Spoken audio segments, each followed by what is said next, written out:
Our guest today is Marcus Horn. He is an indie game developer under the name of Siactro. He's developed a game, currently has a demo on itch called Tasty Ramen. It's a 3D Pac-Man style game where you have to run around a ramen shop and collect the keys to escape the room before the nasty, evil bowl of ramen catches you. He was a great guest. It was great talking to him. We talked about how he built the game, what his inspiration was, and his plans for the future. Yeah, I hope you guys enjoy the episode.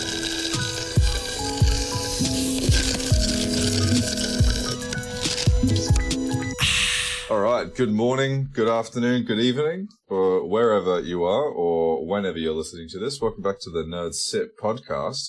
And today's episode is just a little bit different. Normally, Sam and I will have a chat about some game news, but in this episode, we're going to be having a little interview with Marcus, the developer of a little indie game called Tasty Ramen. Good morning, or in your case, good evening, Marcus. How are you?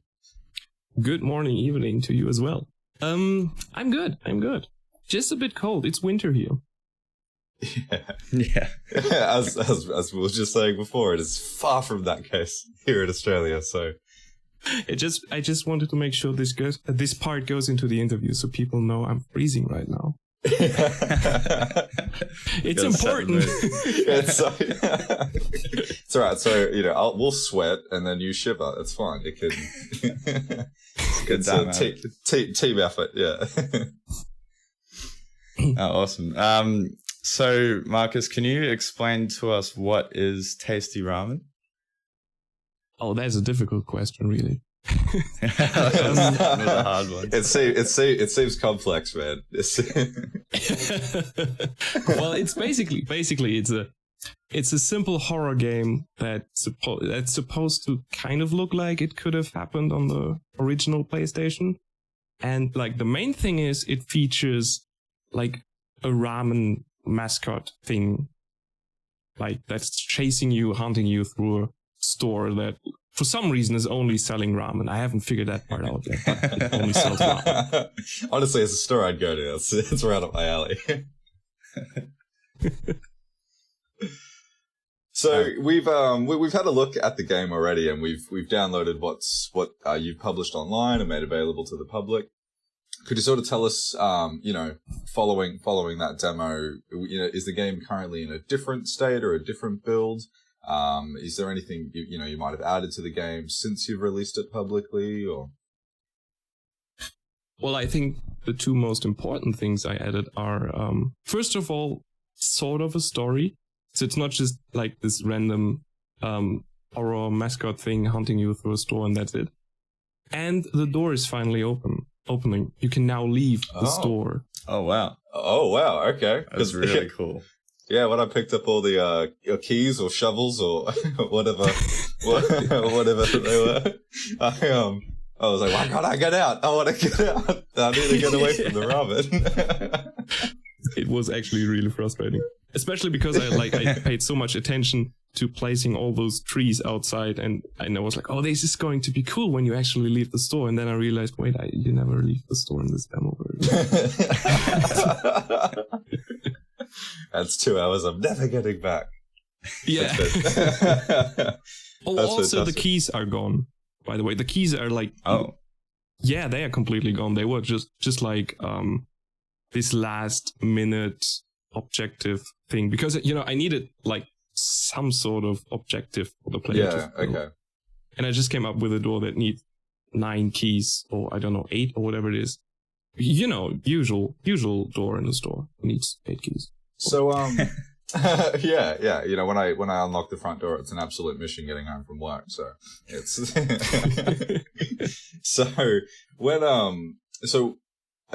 what's the, is it now sort of just that suspenseful dynamic that you've brought into it, taking out that little last minute objective for the keys? Well, the thing is, like, the whole picking up item thing in the game is originally inspired by the Atari game Adventure. It was only called Adventure. Because in that game, you had like a lot of different items, and you can always only pick up one, and I really liked that because it's like you really needed to think of what to pick up when, and where do you leave items to come back later. And I always thought that is something you could like adapt into a more threatening scenario, like in a horror game. So that is why you don't actually have an inventory, where you only have can only carry one thing at a time. And those keys, like, they don't really fit into this whole thing, because you could just like grab all the keys, place them like closer to the door. It's a bit messy right now, right? Yeah. Okay.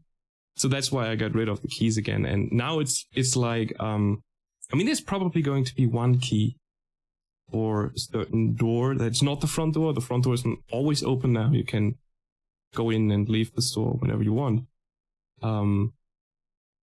But yeah, that is basically the whole thing behind this. And the keys, were, to be fully honest, I really hate those keys.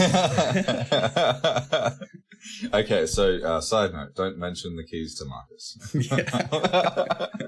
Let's just call them shovels from now on. Yeah, the shovels. Yeah, I'm sorry, man. I just when I saw they look like gardening spades when I picked them up for the first time. Yeah, right. I mean, at some point I thought if you like turn them upside down, they're kind of like lollipops or something, with this red dot atop, red top. It always could be. So what was your approach to building the game? Did you use a pre-existing engine? Did you build all the graphics as well, or did you have someone helping you out along the way? Okay, that are a few questions. Yeah, well, yes, pretty loaded one. Yeah, I divide them a bit. Yeah. I did use Unity. Of course I did. Like, Unity is kind of the thing I basically always use for games, because I don't know, it's easy and I learned it, and now I just use it. And yes, for the current version, another one you can download as on itch.io and as part of the 100-piece one demo disc. I did have some help, like the artwork thing, right? This artwork of the character is not done by me. That's why it looks good. A friend of mine who's actually a freelance artist did this for me. So I have like a cover picture for, the menu in the 100-piece one demo disc. It looks cool. Okay, I honestly forgot the rest of the question. I think that was the question. Sam went in there with the bloody loaded question. Yeah, I should have broke that one up a bit. And where were you first born? And what was your mum's first maiden name? And what was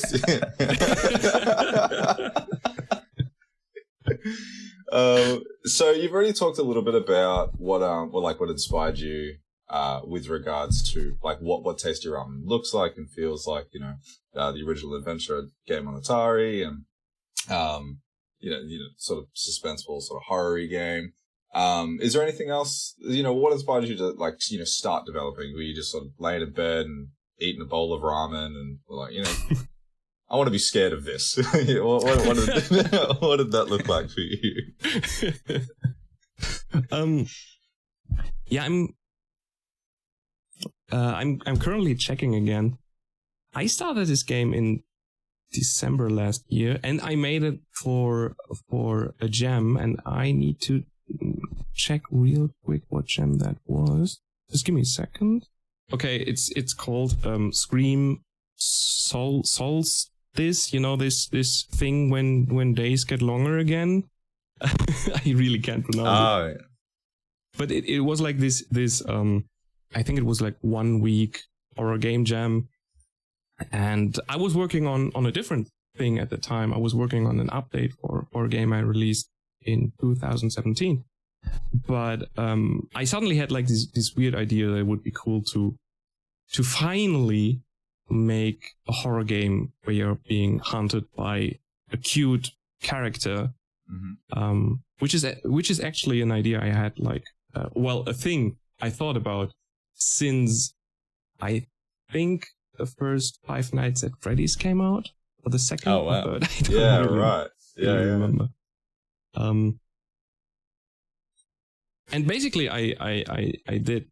So I made this really, really bad tech demo thing that was basically just sort of reverse Pac-Man, where you are the one being hunted, and you just collected ramen cup, I think, if I remember correctly. And it looked really, really bad, except for the character itself, because the character looked like, well, it still looks today.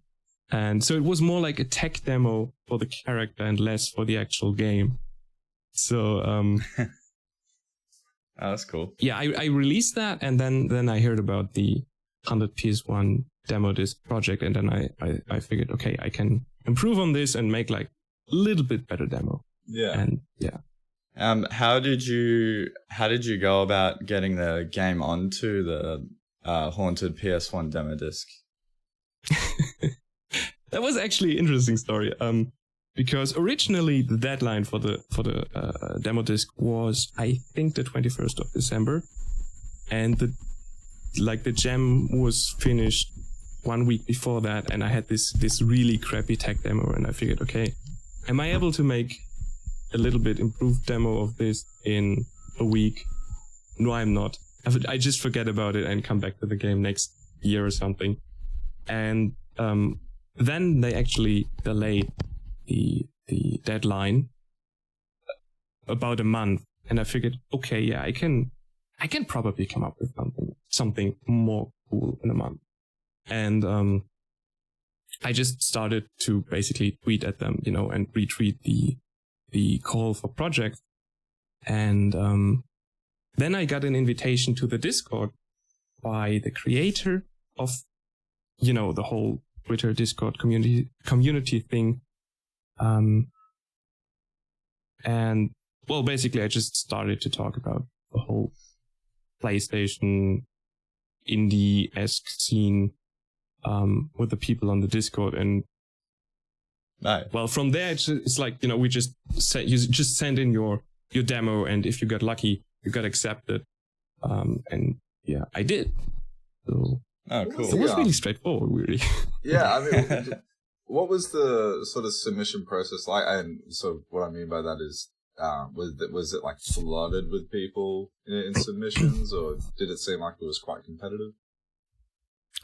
No, I mean, it wasn't competitive at all, really. That's the cool thing about this community. It's like everyone is really helpful to each other. And I know people always say this about communities and stuff like this, but those people actually were.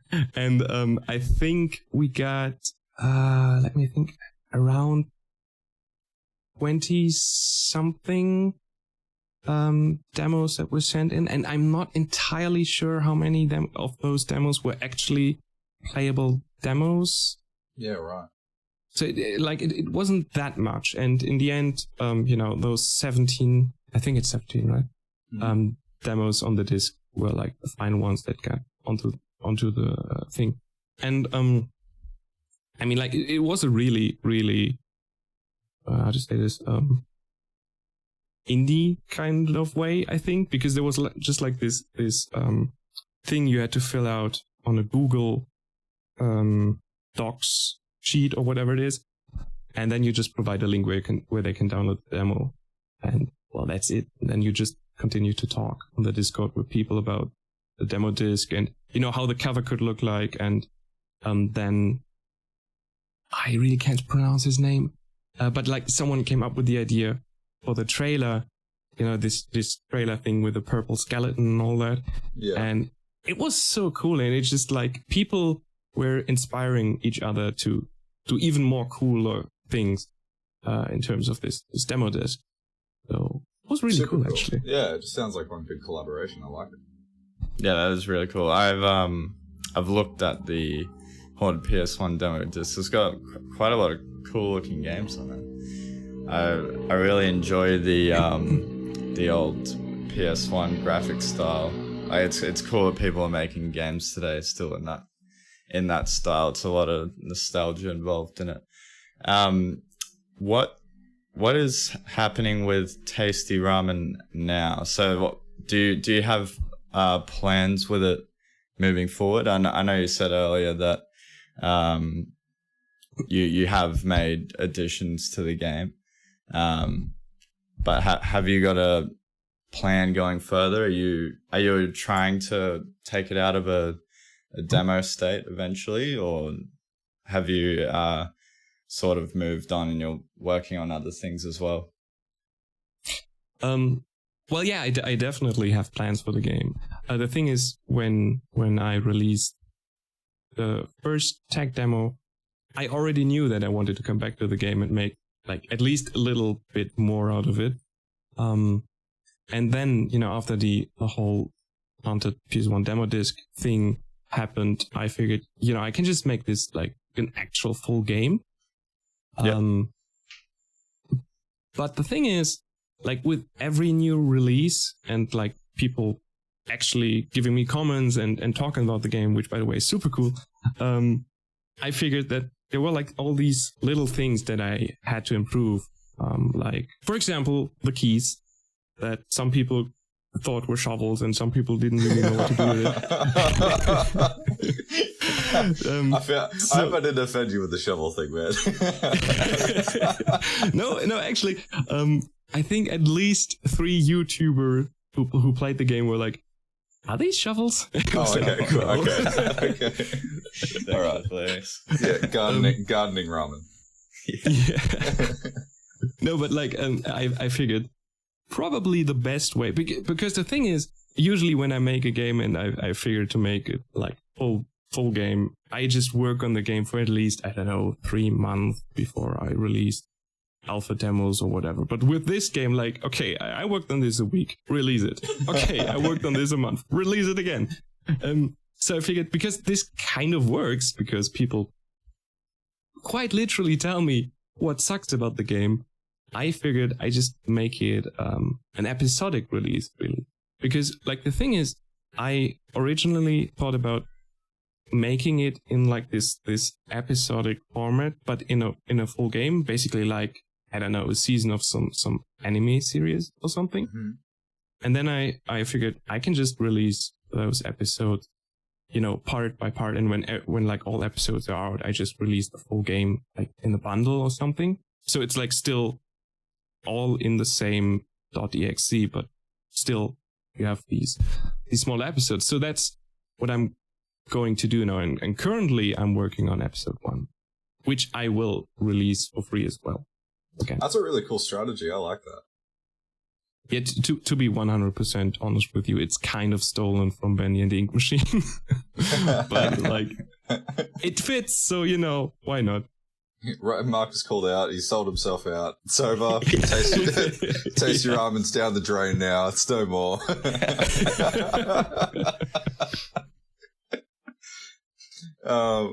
So, talking about the plan of the strategy, and you want to do this sort of, cascading or episodic release, as you said. What does funding look like with the development of the game? Is it literally just, you work your job and sort of like outside and do it in your own time? Are you sort of seeking like, publishing? Is there much thought around that? To be fully honest, I mean, basically I'm funding it with my own money right now, but like funding is, there's not much to fund really, because I make the game itself, I make the programming, I make most of the arts. And like I said, I have some free of charge help for the things that I just don't, I'm just not capable to do. And what I did is I talked to a friend who's a musician on Twitter, and he agreed on doing the music for a fee, but like I can, it's a good price. Yeah. And I still haven't really talked about it on Twitter yet, because I wanted to wait for the first tune to kind of use it as a PR move or something. But yeah, I'm definitely funding it myself and working on it on, evenings, weekends. But, just in case any publishers listening right now, I am definitely open to get emails. No, but for real, I'm just working on the game, and when it's done, and just see what happens, really. Yeah, of course. But for anybody listening, that's fantastic. And I mean, it definitely does seem like it's the nature of these, things. It's building a game. It's writing music or creating music. Like, it's just like, you do it not for the reason of necessarily gaining money, or the majority of people, you like to think, don't. So it's you spend your time doing it because you enjoy spending your time doing it, which is really cool. Yeah, exactly. It's basically a passion project, because I wanted to make something like this for 3 years or something. That's fantastic. Oh, it's great. I love it. And honestly, I really enjoy playing it. So yeah, it's a really cool game. Thank you. Just don't get attached to the keys. Well, look, I actually wanted to sort of end this as soon as you said that the shovels were gone, but I don't want to. Like a 2-minute episode. Yeah, that's it. Yeah. Okay. I can't do this anymore. Yeah, I can't work with these people. Yeah. Oh, there's ramen in the game? I wonder what that was about. Was it about shovels? Yeah, what's it about shovels? What does the success of Tasty Ramen look like? This could be a harder question, but like what's the end goal of developing the game? Is it just to get it in the players' hands? I'm not sure how to phrase this question, but do you get what I mean? I think I do. Like, basically, what is my overarching goal with the game? If I get this right? Like, what I'm trying to achieve? Yeah, more or exactly. less? Yeah. Okay. Well,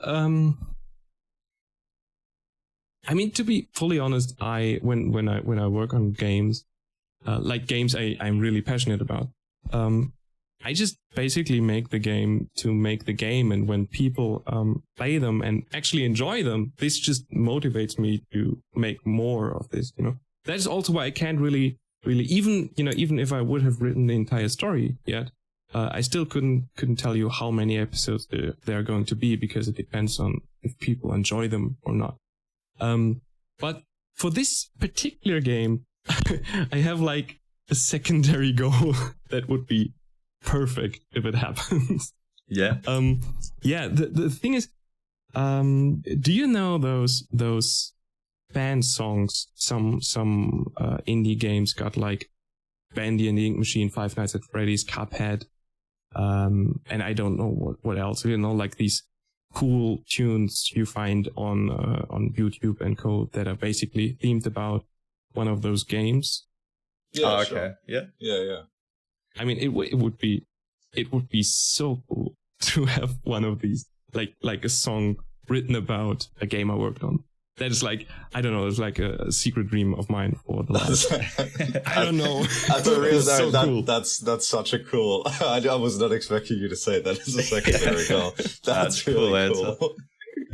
I mean, I would listen to it on in my car all day. All right, so for anyone out there listening, let's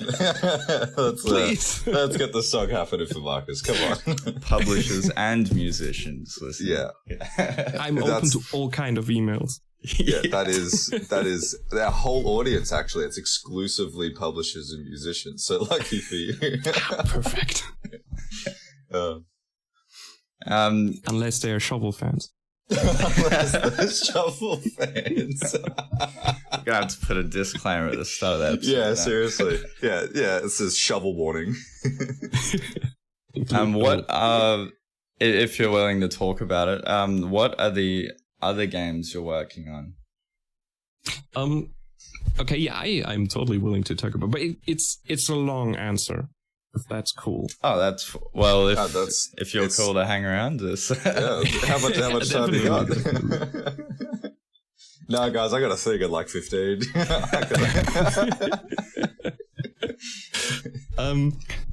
okay, the thing is, like the last bigger game I released was in March 2017. It was a 3D platformer. And afterwards, I didn't really release anything until now, really, until Tasty Ramen happened. The thing was because it was a bit weird. Because I kind of lost my. Well, this is going to sound like super artsy or something, but I kind of lost my touch in, making games. It just didn't feel good anymore. It didn't feel really passionate. But there were like two games that I think the first one I started in early 2018, and the second one I started in, I don't know, sometime after that. And like these two games were like the main games I worked on during this time of not really putting out anything.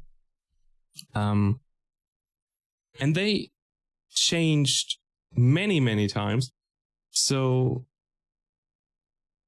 this is hard to explain. Like these two games basically come from the same mindset, but they are like completely different types of games. Like one is a retro FPS, I can say that much. The other one is like the total opposite, Tetris. No, it's not Tetris. Yeah, but like it's a bit hard to explain. But these two games are like really personal in a way. Okay. But like not they don't tell any personal story. It's just like they have a journey, of being like just super boring, and they are a bit less boring.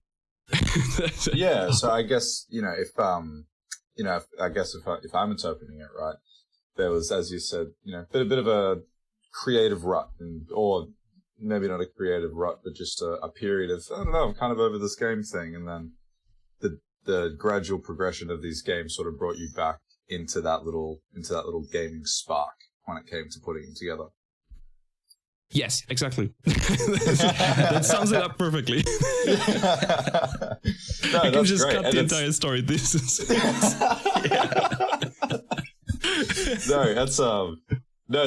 that's really, really cool. Because I mean, it happens to everyone, man. It's definitely not like something you suffered alone. I'm personally glad that Tasty Ramen exists. So I'm glad those other two games brought you back, man. I'm glad.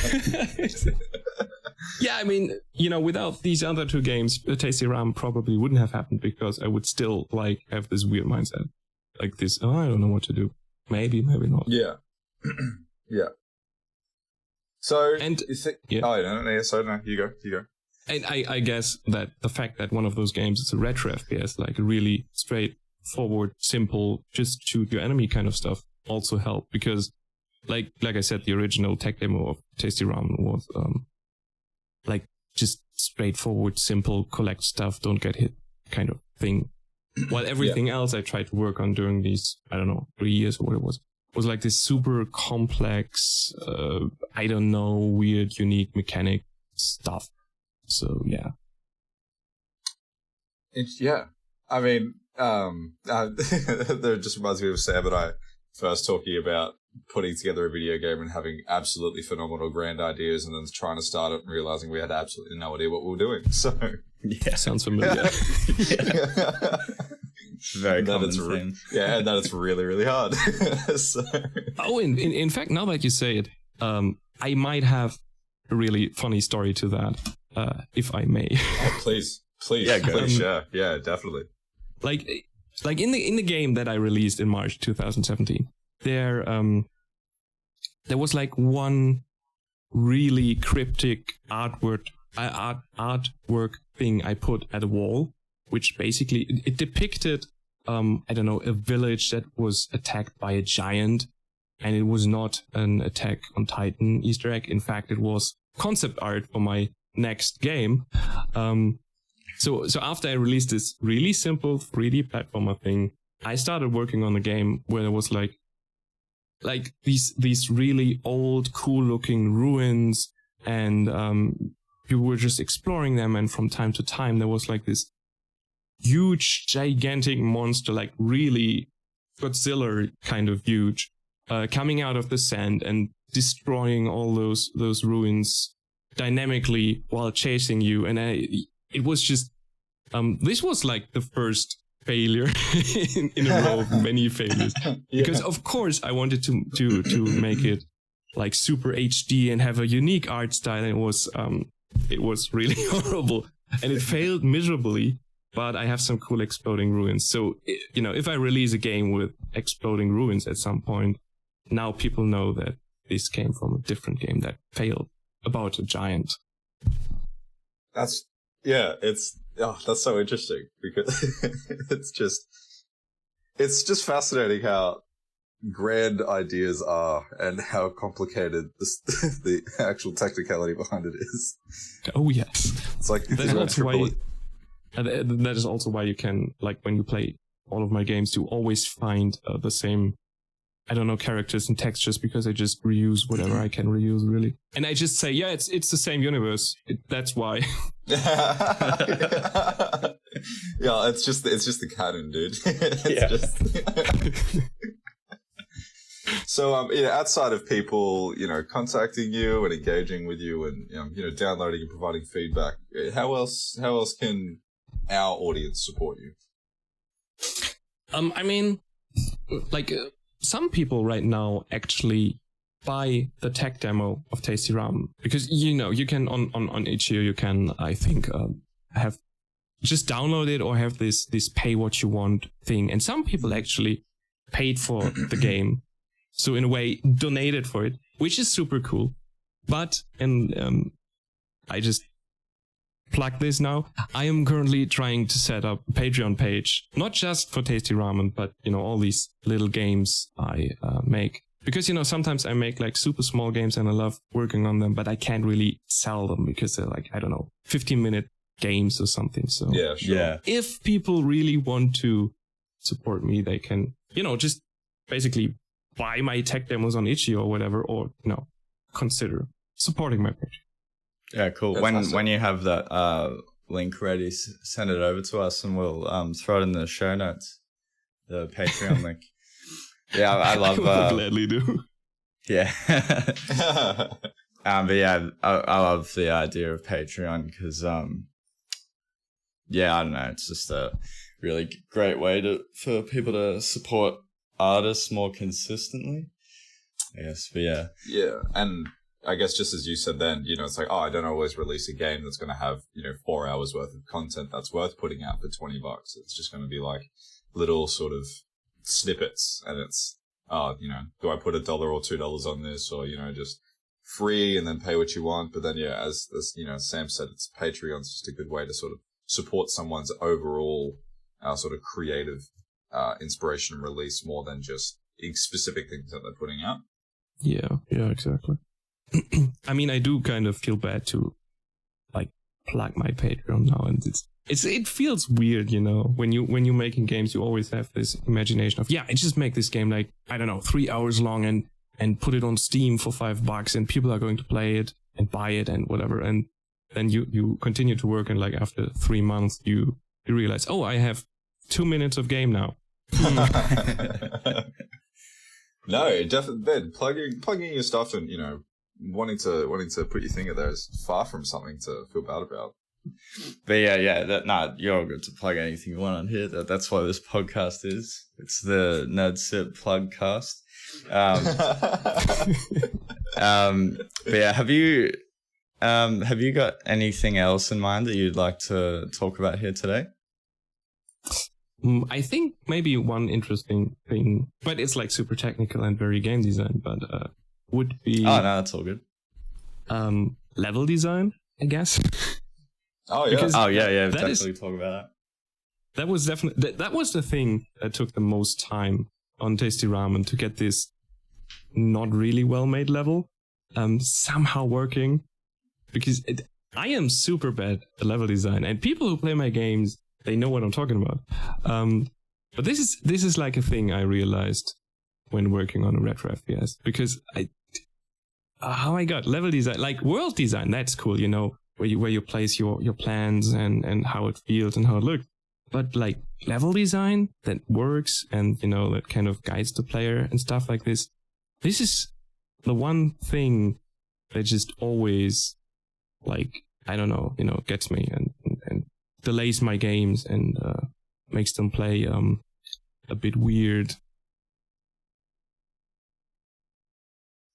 How do you mean? Oh, okay, now it's working. Yeah. No, like, I mean, in some of the videos I saw about Tasty Ramen, you can actually see people getting, you know, confused by the layout. I mean, it's a super simple layout, but it's like repetitive, and I use a lot of this block structuring. You know, I just place some tables next to each other just so I can, you know, fill up some space. And you can't. That's also a thing. You can't really hide in this level, right? There's no place where you can hide. I mean, there's like this small table with the microwave, and some people try to hide behind that, but it just doesn't work because, you know, you're too big. He still sees you. Yeah. So that is also a reason why I really want to release this game in like short bursts, just to see how this works, because that's the thing. Most people don't realize the level design sucks for some reason. They just see, okay, this game kind of, you know, doesn't feel good, kind of sucks, it's unfair. So yes, seeing people play the game, and I watch every video, like every video of every game that I, you know, recognize and that people send to me, I watch them all. So yes, like seeing people play in my world, like in my levels, really helps. So please play my level. Feedback. Give me feedback. Yeah, I guess exactly. It's really useful information because, yeah, you're able to gauge reactions, like almost like to a super specific point. Like someone's like, "Oh, this isn't working," or blah blah blah. You can then watch that video and actually see the like what's happening, and then you can go and fix it yourself. So yeah, that actually is a cool thing I haven't thought about before. And you know, you talking before about wanting to, you know, looking to sort of release it in a bit of an episodic format, could really encourage, you know, that feedback and what people think about the game. Like, you know, people seem to already be doing, and then you can take away things, and then it can sort of feel like a community involvement in what the final product of the game could be, which is really cool. Yeah. Oh, awesome. Well, yeah, that's all the questions we had for you today, man. We're in here at 40 minutes, so it's pretty good timing. So it's like spot on. No more questions about the meaning of the shovels or something? Yeah? No. Oh, why red? I really like cherry lollipops, dude. Yeah, basically. No, I don't really know. I know that the overall, like the model or the way the model is built is definitely stolen from Mega Man Legends. Like the entire design of the key. But I think the keys in Mega Man Legends were black. I have no... Wait, no, I do. I think it comes back to me now. I think I made them red. So they, you know, that people actually see them in this, you know, oversaturated world, because like everything is really bright and you have like a lot of pink, you have a lot of orange. So for some reason, red felt like the right choice. It's a very abrasive color. Like I guess, like playing the game and like running around, it's very clear and easy to identify that, oh, that looks like something I need to pick up. So yeah, exactly. It's like this super, super simple way of designing things, I guess. Like design 101, make it bright. If you don't end up renaming this game Tasty Shovel, I'm probably not going to play it again, to be honest. In fact, you know, now that you mention it, when the game only, you know, the name is only there because I didn't know how to name this game like until a day before I had to release it for this jam. And I thought of I just needed something unique. I was like, I need something cool that sticks out when you search for it. And like, I don't know, I think 2 hours before the deadline, I was like, you know what? I just call it Tasty Ramen. It's okay. It's going to be fine. And now, I still kind of, hate that name because it's like this really simple name. But when you Google Tasty Ramen /game, my game pops up like in the first thing, and I'm just, okay, I take it. It's the most simple and uninspiring and cliche name, but it works. So yeah, definitely. And honestly, of all the questions to ask, we didn't even ask you where the name came from. Yeah. Tasty Ramen, the game is about ramen. Yeah. We'll put these together. It's like, that's gotta be a dumb question to ask. It's Tasty Ramen. But it is a dumb name. It really is. I don't think it is a dumb name. I think it's simple as less is more. Is what I'm trying to say. Yeah, probably. That's probably why it works. Why people like see it, and why people are apparently able to Google it afterwards. Because it is a simple name. Speaking of names, by the way, the mascot thing still has a name. Oh, and I'm just putting this out now because I need help. I don't know how to name him. Maybe it's a ramen flavor or something. Yeah, what's your favorite ramen flavor? Or, Ooh. I don't know, hot and spicy? No. Probably something like spicy would be like Spicy? a little bit more interesting name. I at some point I considered to call him just Tasty. Like with a double E at the end or something. I actually like that taste. I like that too. I like it too. Dang it. That's growing on me.